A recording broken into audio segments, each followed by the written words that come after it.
군산에 이어 익산에서도 AI 바이러스가 검출됐습니다. AI 위기 경보는 최고 수위인 심각으로 격상됐습니다. 익산시가 2천억 원을 들여 만든 농산물 도매시장에 휴식 공간이 없어 농민들이 불편을 겪고 있습니다. 갈수록 심각해지는 청년 유출을 막기 위해 최근 자치단체들이 청년이 직접 참여하는 청년 정책 발굴에 힘을 모으고 있습니다. 전북교육청이 인권 침해 논란을 빚었던 학교 내 선도부 폐지를 추진하고 있습니다. 하지만 학생 생활지도에 어려움이 커질 것이라는 우려의 목소리도 적지 않습니다. 안녕하십니까. JTV 8시 뉴스입니다. 군산에 이어 익산에서도 AI가 발생했습니다. 전북에서 철새가 떠난 6월에 AI가 발생한 건 이번이 처음이어서 AI 바이러스가 토착화된 게 아니냐는 우려도 커지고 있습니다. 하원우 기자의 보도입니다. 방역요원이 주택 입구에 차단 방지선을 설치하고 있습니다. 이 집 주인은 지난달 익산 북부시장과 완주 삼내시장에서 닭 33마리를 샀는데 이 가운데 18마리가 폐사했습니다. AI 간이 검사 결과 양성 반응이 나왔고 H5 항원이 검출됐습니다. 방역 당국은 나머지 닭 14마리를 살처분하고 차단 방역에 나섰습니다. 관계자 외에는 못 들어오게 하고 차단 방역을 위해서 어쩔 수 없이 들어오실 경우에만 소독 철저히 하고. 전통시장에 닭을 공급한 농장에선 AI 바이러스가 검출되지 않았습니다. 이 주택과 지난 3일 AI가 발생한 군산의 오골계 농가는 9.6km가량 떨어져 있지만 연관성은 낮은 것으로 방역 당국은 보고 있습니다. 이 때문에 AI가 추가 확산하는 게 아니냐는 우려가 커지고 있습니다. 고병원성으로 최종 확인된 군산 오골계 농장의 AI가 더 확산될 가능성도 배제할 수 없습니다. 군산의 오골계 병아리 6,900마리 가운데 160여 마리는 여전히 유통 경로가 파악되지 않고 있습니다. 해당 농가가 판매 기록을 남겨두지 않아 어디로 팔려나갔는지 추적이 어렵기 때문입니다. 집에서 키워가지고 잡아먹는 형태 아니면 가든형으로 납품하는 형태, 그런 거를 위주로 저희들이 지금 파악을 하고 있습니다. 전라북도는 전통시장이나 군산 오골계 농장에서 닭을 구입한 경우 신고해달라는 문자 메시지를 보내는 등 경로 파악에 총력을 기울이고 있습니다. 정부는 AI 위기 경보를 최고 수위인 심각으로 격상했습니다. 방역 조치도 대폭 강화됐습니다. 닭과 오리 등을 키우는 모든 가금류 농가는 일주일에 한 번씩 일제 소독이 의무화됩니다. 또 전국 모든 가금 농가와 관계자를 대상으로 하루간 일시 이동 중지 명령을 내렸습니다. 전북에선 철새가 떠난 초여름 6월에 AI가 발생한 건 이번이 처음이어서 AI 바이러스가 토착화된 게 아니냐는 우려가 커지고 있습니다. JTB 뉴스 하원호입니다. AI와 구제역 같은 가축 전염병이 났을 때 신고를 늦게 하거나 아예 하지 않을 경우 처벌이 한층 강화됩니다. 농림축산식품부는 가축 전염병을 즉시 신고하지 않는 일이 잇따라 발생하자 가축 전염병 예방법을 개정해 신고 지연과 은폐에 대한 처벌을 강화하기로 했습니다. 현행 가축 전염병 예방법에는 신고를 늦게 하거나 하지 않을 경우 3년 이하의 징역 또는 3천만 원 이하의 벌금을 받게 돼 있습니다. 문재인 대통령이 오늘 발표한 7개 부처 차관 인사에 전북 출신 1명이 포함돼 현 정부 들어 임명된 전북 출신 장 차관이 모두 4명으로 늘었습니다. 권덕철 신임 보건복지부 차관은 올해 56살로 남원에서 태어나 전라고와 성균관대를 졸업한 뒤 보건복지부 기획조정실장 등을 역임했습니다. 문재인 대통령이 임명한 전북의 장 차관은 김현미 국토교통부 장관과 신보균 행정자치부 차관, 조현 외교부 2차관 등 모두 4명으로 전북 출신을 홀대한 박근혜 정부와 달리 탕평 인사를 보여주고 있습니다.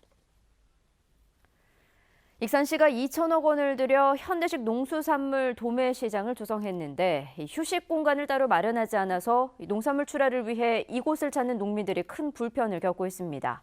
김진영 기자의 보도입니다.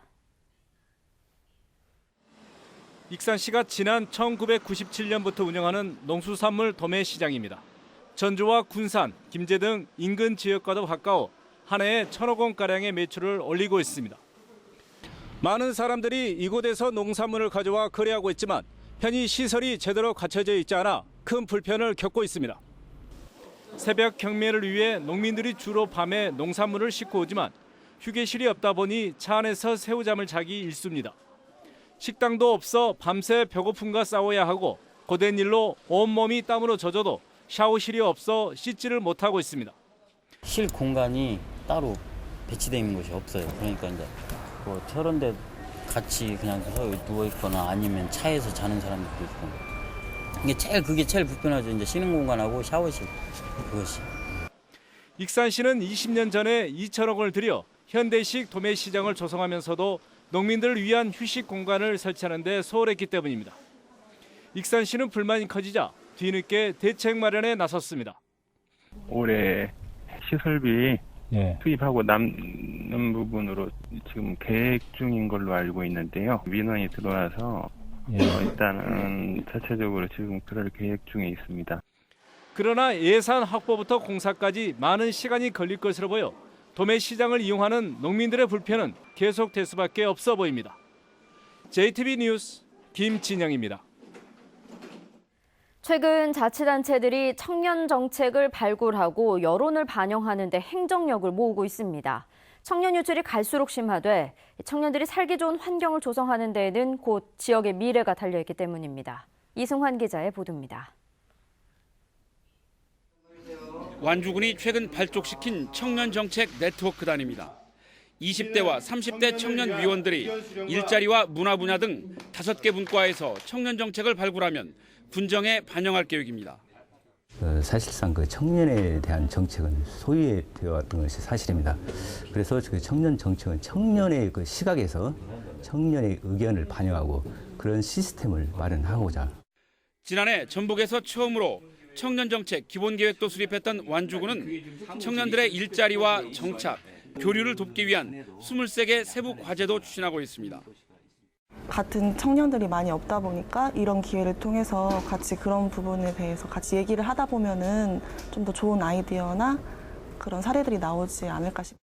전주시도 지난 3월부터 다울마당과 각종 위원회 등 행정 전 분야에서 청년 참여 비율을 20% 이상 의무화하고 정책 수립과 운영에 반영하고 있습니다.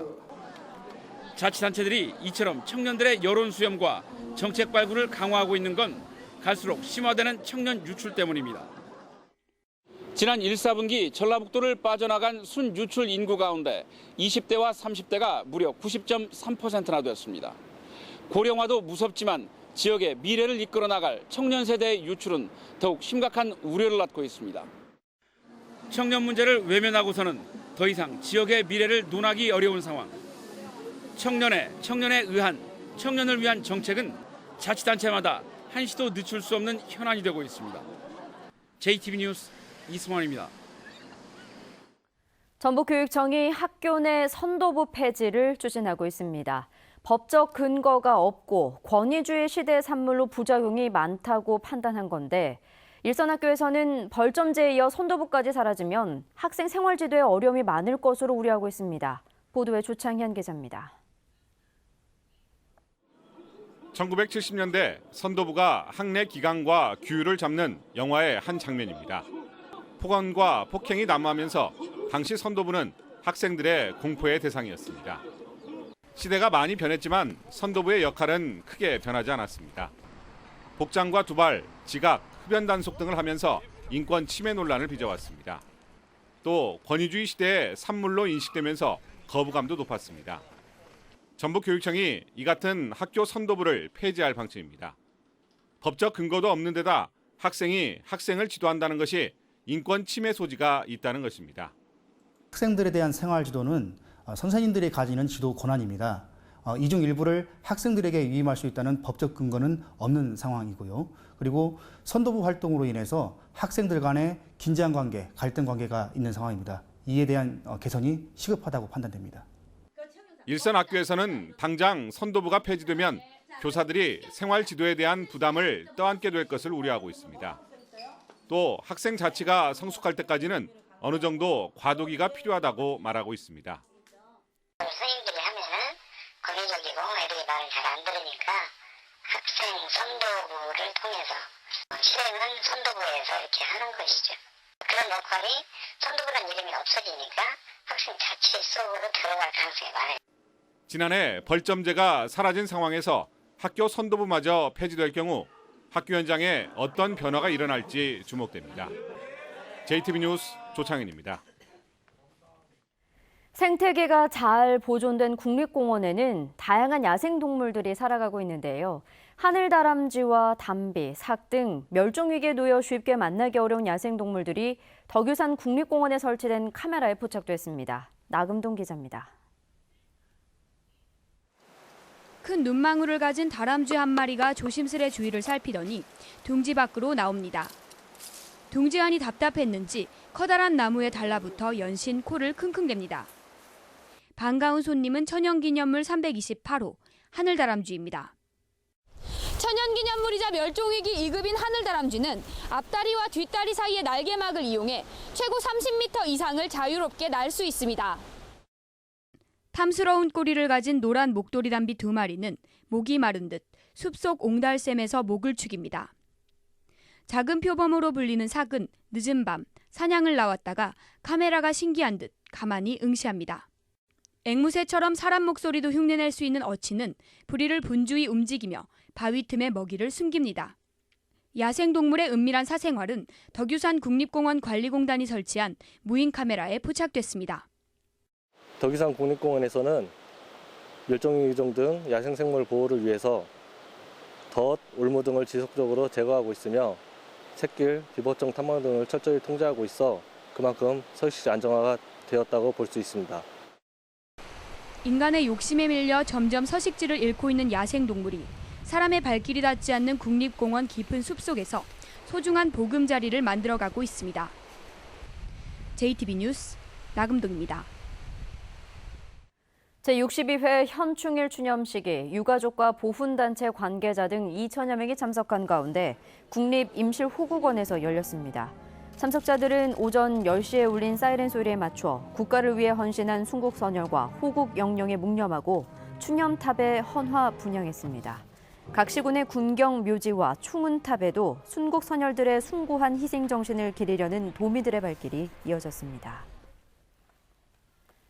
군산시민 천여 명이 군산조선소 가동 중단 과정에서 불거진 현대중공업의 경영권 승계 의혹에 대해 국정기획자문위원회 진상조사를 촉구했습니다. 전북도의회 박재만 의원 등 천여 명은 지난해부터 흑자로 돌아선 현대중공업이 4개 회사로 분할한 것에 대해 대주주가 지주회사 지분만으로 경영권을 쉽게 승계하려는 꼼수로 의심된다고 주장했습니다. 이들은 군산조선소 가동 중단의 이면에 경영권 승계 의혹이 숨어 있다면 일자리를 잃은 군산 시민들이 큰 희생자라며 국정기획자문위와 금감원, 공정위에 진상조사를 요청했습니다. 고속도로 졸음쉼터가 더 늘어나고 안전도도 한층 높아질 것으로 보입니다. 국토교통부는 졸음쉼터가 있는 구간의 사고율과 사망률이 크게 떨어짐에 따라 현재 232개인 쉼터를 오는 2020년까지 추가로 70여 개를 설치해 최소한 고속도로 25km마다 졸음쉼터나 휴게소를 두기로 했습니다. 또 졸음쉼터 진출입로인 가감속 차로를 휴게소 수준으로 연장해 안전도를 높이고 편의시설과 방범용 CCTV도 확충하기로 했습니다. 전주시가 에코시티 내 단독주택용지 등 채비지 38필지를 공개 매각합니다. 용도별로는 단독주택용지 15필지와 준주거시설용지 16필지, 상업용지 2필지와 업무시설용지 4필지, 체육시설용지 1필지 등입니다. 전주시는 오는 16일부터 닷새간 신청을 받고 21일 필지별로 가장 높은 가격을 써낸 응찰자를 낙찰자로 선정해 발표합니다. 전주시가 개발한 드론 축구 전국대회가 처음으로 열립니다. 전주시는 오는 28일 일산 킨텍스에서 제1회 전주시장배 전국 드론 축구 대회를 열기로 했습니다. 이번 대회에는 전국에서 15개 팀이 참가할 예정으로 전주시는 대한드론 축구협회 설립 절차를 밟고 있습니다.